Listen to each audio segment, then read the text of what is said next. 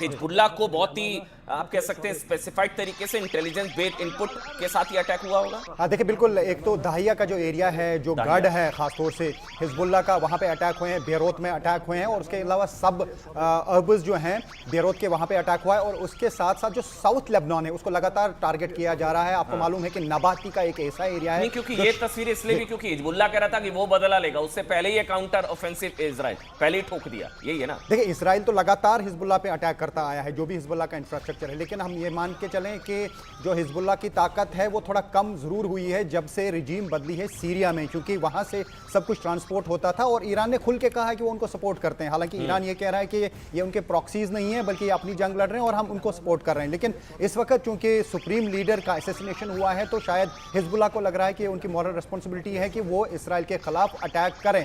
लेकिन जैसा मैंने कहा कि विद इन द सिस्टम उनकी प्रॉब्लम्स हैं, क्योंकि वहां पे जो सरकार आई है उन्होंने हमेशा ये चाहा है कि लेकिन ये चीज है ना, यही इजराइल के हमले को जस्टिफाई करता है कि हूती, हिजबुल्लाह और हमास से लेकर ऐसे टेरर आउटफिट्स को लॉजिस्टिकल सपोर्ट से ज्यादा फाइनेंशियल सपोर्ट और खड़ा करने वाला ईरान और खामनई। और इसी वजह से अब खामनई की मौत का बदला अगर हिजबुल्लाह लेना चाह रहा है। लेकिन अब एक बड़ी खबर एक और ये है, एरबिल एयरपोर्ट के पास भी अटैक हुआ है। एरबिल एयरपोर्ट के पास अटैक की खबर आ रही है। ये कहा जा रहा है कि इराक के एरबिल में दरअसल ये अमेरिकी सैन्य बेस है। ये जहां जहां अमेरिकी सैन्य बेस है, इराक के एरबिल में अमेरिकी सैन्य बेस है और इसलिए ये वो तस्वीरें भी हैं। एरबिल एयरपोर्ट के पास ये अटैक, इराक की सीमा में ये अटैक हुआ है, इराक में एरबिल एयरपोर्ट के पास। और ये ईरान बार बार क्लियर कर रहा है कि हम उन देशों को टारगेट नहीं कर रहे हैं, वहां के अमेरिकी बेसिस को टारगेट कर रहे हैं। कोमोडोर काले, एम आई राइट? यही ईरान बार बार क्लियर कर रहा है, जो गल्फ कंट्रीज, अरब के देश हम जो टारगेट कर रहे हैं। जनरल बख्शी, पहले एक कमेंट मैं आपका ले लेता हूं। जनरल बख्शी, ये बार बार ईरान भी क्लियर कर रहा है, ईरान भी बार बार क्लियर कर रहा है कि हम अगर गल्फ के देश, अरब देशों को टारगेट कर रहे हैं तो उनको नहीं, हम अमेरिकी एयर बेसिस को टारगेट कर रहे हैं। बिल्कुल, उसने तो पहले चेता दिया था कि साहब अगर आप अपनी बेसिस, अपना एयर स्पेस अमेरिका को देते हैं हम पर हमला करने के लिए, तो अपनी आत्मरक्षा, सेल्फ डिफेंस में we have the right to hit you and we will. बहुत सारे देशों ने कहा था भाई हम अमेरिका को इजाज़त नहीं देंगे, ना हमारे बेस इस्तेमाल करने की, ना हमारा एयर स्पेस। लेकिन जब उन्होंने देखा कि डोनाल्ड ट्रंप ने मन बना ही लिया है तो चुपचाप से उन लोगों ने बोला हाँ जी कर लो, इस्तेमाल कर तो लिया है और अब आपको उसका मुआवजा भुगतना पड़ रहा है।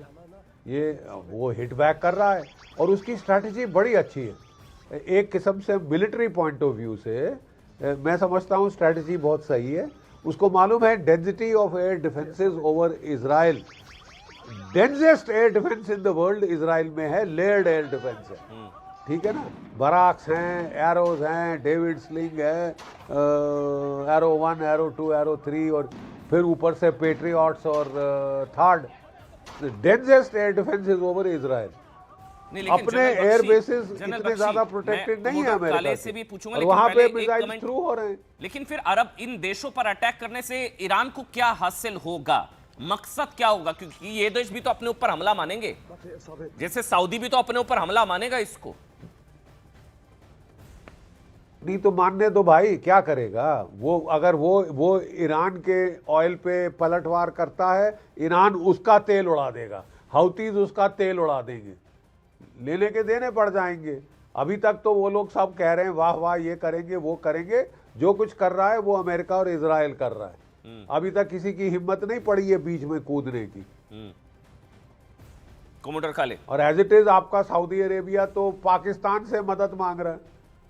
ठीक, कोमोडोर काले, ये जो अरब ट्रीटी देशों साइन पर करी, देखे अटैक्स जरा हैं, पाकिस्तान को आते हुए। ये बेशक क्लियर बार बार ईरान की तरफ से किया जा रहा है, लेकिन ये एक तरीके से उनकी सोवरेनिटी और टेरिटोरियल इंटीग्रिटी पर भी तो अटैक है।